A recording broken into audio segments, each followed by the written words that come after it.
Gorlar günneligi bilen men ýokşuna Nurwan. Türkmenistan 26 ýyllap oktýabrda belläň garaşsyzlyk gününi birinji gezek sentýabrda belledi we bayramçylyk paradyndan geçen harbylar täze. Odalky halk watan türkmen başçy garny ýatladýan halk watan Serkerde başçy garny dolanşyga girdiler. Bu bayramçylyk prezident Gurbanuly Berdimuhammedowyň ýylata gaz, tok, suw we nahar dugudyny mut bermekdigini ýatyran Cemaat tozuluk hyzmatlarynaky ýeňillikleri ýatyrmagy teklip eden wagtynyň ýa-ýanyna gawat geldi. Adatlygyň Aşgabatdaky dürli çeşmeleriniň maglumatlaryna görä, bu bayramçylyk hüşgärlik çäreleriniň has güýçlendirilmegi, ýaşaýjylaryň hereket adatlygynyň öňki ýyllara garanyna hem has kän çäklendirilmegi bilen tapawutlandy. Dün akşam saat 19-da 10 ýyl awadançylyk köçesiniň urundaky awtodrolgalardaky maşinlar kowmagy başladylar. Maşinlar jaýlaryň arkasynda gidilendi. Ir saat 4-de köçäniň ury garajdan we polisiýa eşiklerini, harby waslary we sport formalaryny geýen eller rasiýaly adamlardan norly. Olar aşakdan gyýgyryp açyk duran äpişgelere çenli ýaptyrdylar diýip bu köçäniň boýunda ýaşaýan çeşme habar berdi. Şeýle-de çeşmeler şäheriň merkezinde hiç bir awtolog hereketiniň ýokdugyny habar berýärler. Köçeleri yapmak 24 sentýabrdan başlandy. Şol gün ir saat 9-da protokol köçeleriň we şolara tarap sogulgalaryň hemmeti akşam saat 24-de çenli ýapyk boldy.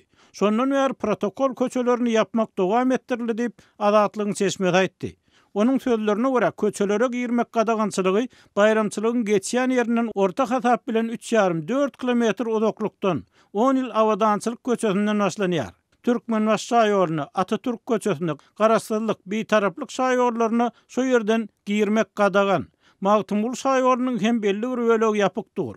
Awtolog hereketine iň ul täsir ýetirýän bolsa Atamurat Niýazow şaýorlarynyň ýapylmagy bolup durýar. Sebäbi ol şäheriň ortasyndan geçýär we häzir onuň ýapylan bölegi 10 kilometr barabar diýip çeşme sözüniň üstüne ýetirdi. Hereket çäklendirmesi bilen bilelikde ýaşaýjylar bu ýyl tertip düzgüne gödökçilik edýän polisiýa işgärleriniň we beýleki adamlaryň aşyk köpeldilendigini habar berýärler. Polisiýa degişli maşinler beýle köpdir öýden mokdum.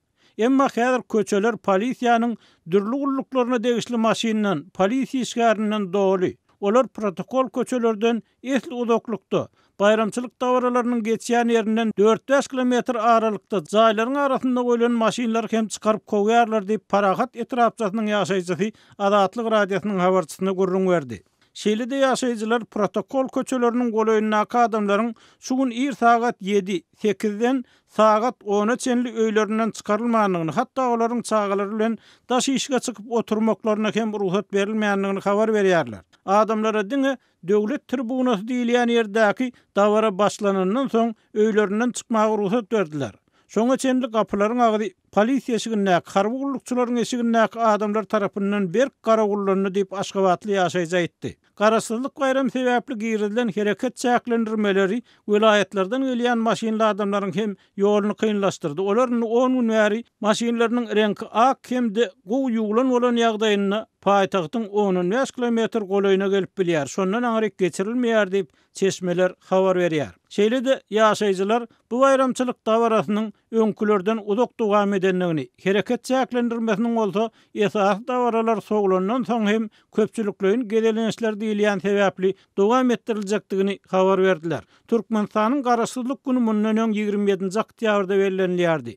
Sebäbi Türkmenistan 1924-nji ýylda özüniň özbaşdyk döwletligi hakyna jarnama kabul etdi we şol ýylyň 27 oktýabryna Sowet hökümeti tarapyndan respublika hökmüne ikrar edildi. Türkmenistanyň garaşsyzlyk bayramçylygyny bellemek senesi geçen ýyl üýtgedildi we munyň sebäbi düşündirilmedi.